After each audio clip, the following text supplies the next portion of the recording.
Bonsoir, chers téléspectateurs, et bienvenue à Architecture TV. Ce soir, nos associés Samuel, Philippe et Jason nous présenteront le système de récupération des eaux grises et des eaux de pluie du planétarium Rio Tinto Alcan. Contraintes environnementales actuelles entourant les années 2000, les concepteurs de bâtiments intègrent de plus en plus à leurs projets des solutions visant à améliorer la relation avec l'environnement. Ces solutions visent en général à rendre les bâtiments plus écologiques, avec une meilleure relation avec la nature ou simplement plus rentables économiquement. Les bâtiments récoltant les eaux de pluie et les eaux grises ont ces solutions comme objectif. Bien entendu, le Québec ne fait pas exception quant au développement durable. À Montréal, le planétarium Rio Tinto Alcan possède plusieurs systèmes mécaniques propres au développement durable, dont un système de récolte des eaux grises et de pluie. Le but du projet est de regrouper sur un même site le planétarium et les autres établissements du réseau Espace pour la vie, soit le biodôme, l'insectarium et le jardin botanique, déjà situés dans l'est de la métropole. Les coûts du projet sont évalués à 33 millions de dollars et Rio Tinto Alcan contribuera pour 4 millions à la réalisation. D'une superficie de 8000 m², le nouveau planétarium comporte notamment 2 théâtres des étoiles, une salle d'exposition immersive, un auditorium, 4 salles d'animation ainsi que divers locaux de soutien tels que boutiques, restauration, vestiaires, locaux administratifs et entreposage. La construction de cet établissement est le résultat d'un concours d'architecture international. C'est la firme Cardin Ramirez et Associés qui a remporté cette dernière. Plusieurs membres ayant participé à ce projet possèdent d'ailleurs une certification LEED, c'est-à-dire qu'ils possèdent une certification pour la conception de bâtiments écologiques et sains. Notre climat tempéré étant assez généreux au niveau de la pluie, celle-ci peut être utilisée sans limite. Un motif motivant pour son utilisation est qu'elle est gratuite. Même si les installations peuvent être parfois coûteuses, il faut se garder à l'esprit que cette méthode reste écologique et que des économies peuvent être faites à long terme. Le système de récolte des eaux de pluie comporte 6 composantes de base. La surface de captage, le système de prélavage, le conduit vers l'entreposage, la citerne, le système de distribution et le système de traitement de l'eau. Durant les averses, l'eau de pluie est récoltée à partir du toit qui agit comme une surface de captage. Pour avoir un toit qui récolte l'eau le mieux possible, il faut qu'il soit le plus exposé en évitant les branches d'arbres qui pourraient venir gêner la tombée de la pluie. Par ailleurs, les feuilles d'arbres peuvent venir obstruer les conduits. Pour la récolte, l'eau glisse sur le toit et entre à l'intérieur de la gouttière. Avant qu'elle n'entre à l'intérieur de celle-ci, un filtre retient les feuilles et les autres déchets afin d'empêcher que les conduits soient bouchés plus tard. L'eau de pluie est sujette à la contamination par différents polluants. C'est pourquoi il est important de la prévenir avec un système de prélavage. Les premiers ruissellements d'eau venant du toit lors d'une averse sont en général ceux qui sont le plus sujets à la contamination. Ces ruissellements serviront à rincer le toit uniquement, et cette eau sera mise à part de l'eau dirigée vers la citerne, qui, elle, sera utilisée dans la maison. L'eau des premiers ruissellements de pluie est dirigée vers un tuyau vertical en PVC, où il retiendra un certain volume d'eau contaminée avant de déborder vers un second se dirigeant vers les citernes.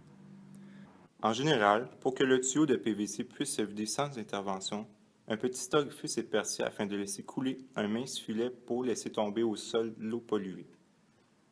Le conduit servant de transport vers la citerne peut être de différents matériaux, comme l'aluminium, le PVC, l'acier galvanisé ou le cuivre. Afin d'acheminer efficacement l'eau, le débit d'eau dans le tuyau devrait atteindre environ 32 mm de pluie aux 10 minutes. Afin de s'assurer de respecter ce débit, des calculs s'imposent. Il suffit de multiplier la partie du toit qui sert d'aire de captage avec l'épaisseur d'eau désirée en mètres et de diviser le tout par l'intervalle de temps. Afin de prévoir le volume des citernes qui emmagasineront l'eau, il est nécessaire de calculer le volume d'eau récupérable en fonction des précipitations régionales et de la surface de captage. Il faut multiplier la quantité de précipitations annuelles moyennes, en dehors des périodes de gel, par la surface de captation pour obtenir le volume d'eau récupérable. De plus, il faut prendre en considération le coefficient de perte.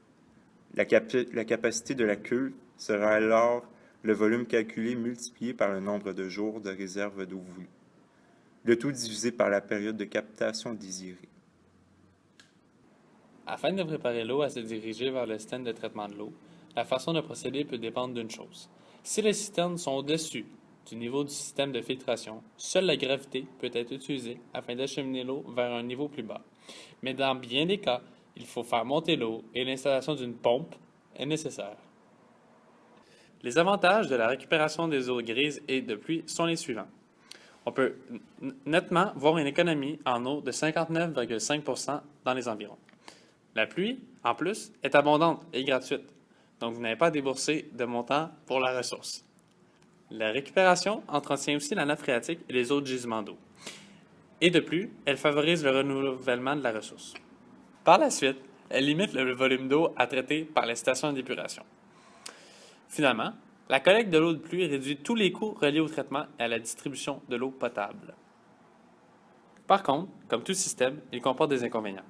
Parmi ceux-ci, l'eau de collecte pourrait être contaminée par la lixiviation des matériaux de la toiture ou par des moisissures et donner lieu à des risques de contamination. En gros, si l'eau est trop stagnante dans les conduits, elle peut accumuler des bactéries. Par la suite, l'installation d'un système relativement complexe et coûteux est inévitable si on veut utiliser les eaux pluviales pour toutes les tâches ménagères et sanitaires, sans parler d'un système comme celui du planétarium où nous pourrions clairement avoir à débourser entre 20 et 30 000 $ juste pour la récupération des eaux de pluie. Par la suite, malheureusement, avec l'eau de pluie, on récupère également les polluants en suspension dans l'air. Il existe des systèmes de traitement.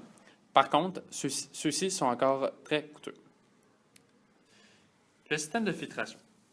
L'eau est aspirée par le surpresseur qui passe dans un premier temps par 3 filtres. Un filtre lavable de 60 microns et un filtre bobiné de 25 microns, servant à retenir les impuretés, et finalement un filtre à charbon actif de 10 microns, dont le rôle est d'enlever toute odeur. En résumé, c'est très simple. Premièrement, il faut vérifier que la surface de la toiture est compatible avec la collecte de l'eau potable. Une fois cela fait, deuxièmement, vous installez un grillage pour empêcher les feuilles de bloquer les canalisations. Troisièmement, vous raccordez la prise d'eau au fond de la gouttière. Puis, vous installez un filtre à feuilles muni d'un maillage fin en amont du système de prélevage pour garder les feuilles et les débris hors du système, communément appelé le système de filtration. Le filet devrait être suffisamment fin pour bloquer les moustiques. Cinquièmement, vous installez un déflecteur d'eau pour réduire la quantité de contaminants issus du toit qui se retrouveront dans le réservoir. Puis, par la suite, le remplissage du réservoir pourrait se faire à travers un filtre, lequel doit empêcher le passage des petits animaux et des moustiques. Il serait cependant préférable d'installer un conduit jusqu'au fond de la citerne et de diriger l'eau vers l'arrivée du haut du système. Sélectionnez une citerne en fonction de vos besoins en prenant en considération votre surface de captage et son prix, bien sûr. Installez une ventilation pour l'évacuation de l'air lors du remplissage, advenant du cas où l'eau arrive directement au fond de la cuve avec un système d'eau calme. Notez que cette ventilation, placée sur le renvoi du trop-plein, est munie d'un grillage pour se prémunir des moustiques.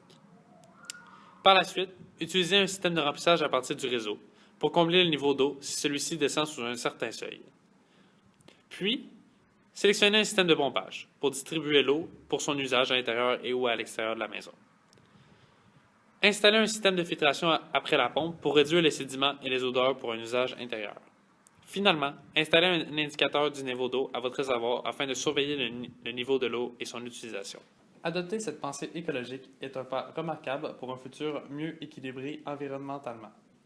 En effet, plus cette technologie deviendra populaire, plus d'acheteurs il y aura, donc son coût baissera, ce qui encouragera encore plus de gens à l'adopter. Merci d'avoir été présent. Nous nous revoyons demain à la même heure.